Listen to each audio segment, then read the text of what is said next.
नमस्ते दोस्तों, welcome to structure matters.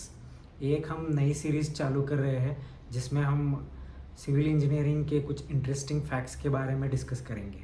आप लोग MTHL ब्रिज जानते होंगे, उसको अटल सेतु भी बोलते हैं, जो कि साउथ बॉम्बे का सिवरी है, उस लोकेशन को नवी मुंबई के साथ जोड़ता है। सोशल मीडिया पे मैंने बहुत सारे पोस्ट देखे जिसमें कि लोग क्वेश्चन करते हैं कि ये इसका अलाइनमेंट स्ट्रेट क्यों नहीं है, ये हॉरिजॉन्टली कर्व क्यों बनाया है, उसमें बहुत सारी कॉस्ट हम सेव कर सकते थे। तो उसके पीछे की कुछ पॉसिबल रीजंस है, उसके बारे में हम आज डिस्कस करेंगे। There are so many factors जो डिसीजन को इम्पैक्ट करते हैं या अफेक्ट करते हैं। उसमें से कुछ 5 ऐसे क्रिटिकल पॉइंट्स है जो मेरे हिसाब से पॉसिबल हो सकता है कि जो डिसीजन लेने में इम्पैक्ट कर रहे हैं। उसमें से फर्स्ट पॉसिबल रीज़न है ज्योमेट्रिक डिज़ाइन और रोड कनेक्टिविटी। जहाँ पे स्टार्ट पॉइंट और एंड पॉइंट है, वहाँ पे जो एग्जिस्टिंग रोड्स होते हैं उसके साथ अगर स्मूथली इंटीग्रेशन करना है तो कर्व्ड अलाइनमेंट एक पॉसिबल वे है। शार्प टर्न या अब्रप्ट चेंज इन डायरेक्शन को है वो अवॉइड कर सकते हैं। इससे जो ड्राइवर है उसका कंफर्ट एंड सेफ्टी इम्प्रूव हो जाएगा। सेकेंड पॉसिबल रीज़न है कि ऑब्स्टेकल्स को अवॉइड करना। वहाँ पे इको सेंसिटिव जोन है, तो जो हमारे अंडर वाटर स्पेसिस जो रहते हैं उनके सेफ्टी के लिए या फिर उनके स्पेसिस को हार्म ना पहुँचे इसलिए।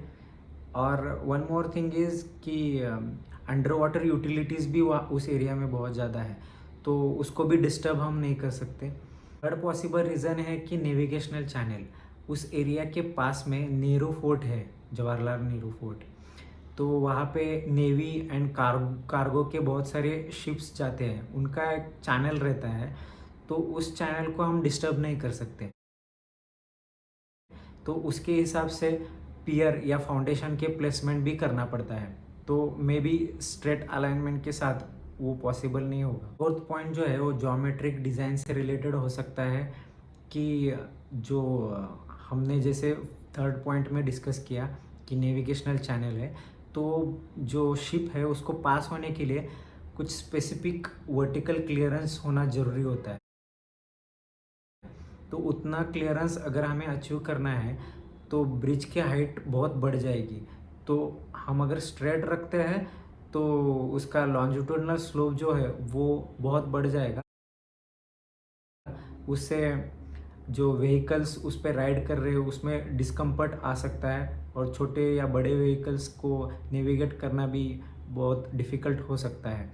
तो अगर हम उसको कर्व्ड में अगर अलाइनमेंट रखते हैं तो उसके हिसाब से हम जो स्लोप है, लॉन्जिट्यूडनल स्लोप, उसको थोड़ा स्मूथ कर सकते हैं।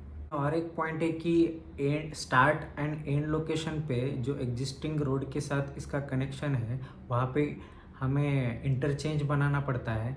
अगर अलाइनमेंट ऑलरेडी कर्व में है